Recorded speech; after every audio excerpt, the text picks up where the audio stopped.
try! There's been a little bit of criticism, not just in the media, but also from fans at the moment. What do you make of all that? Oh, you're talking about the... Yeah, mate, that's relevant. You know, he's the... I spoke to the gentleman and gave him a ring.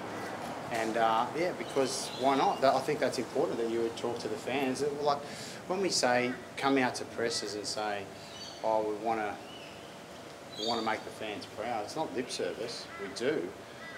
We're not perfect at it sometimes, you know, and I think that he expressed, you know, how he was feeling after the game, and I don't think it would be too far away from, you know, maybe not in the detail that he's made, than some of us were feeling as well about it.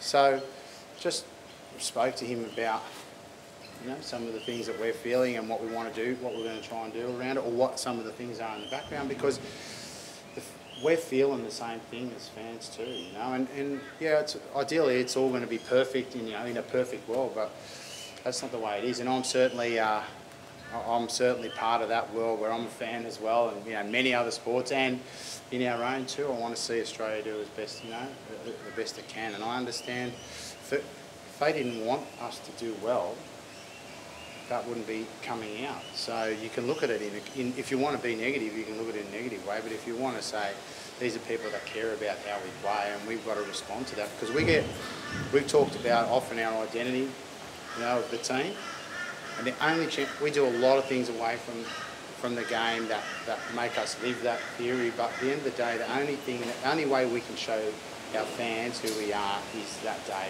match day, you know, and that's when we've got to show it. Do you bring him into training to sort of give the boys a message?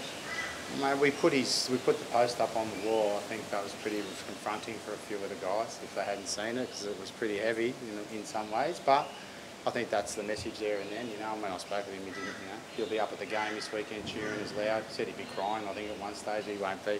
But mate, I think I remember when I started at the Tars as well. You know, I think in 2013, I think we were getting death threats at one stage, you know what I mean? Some of the members that weren't happy, and I just started calling everyone on the way home, or not everyone, the ones I felt I could, and just spoke to them as honest as I can. I'm not saying it's going to be perfect, but we're going to be doing our best to show what our supporters want.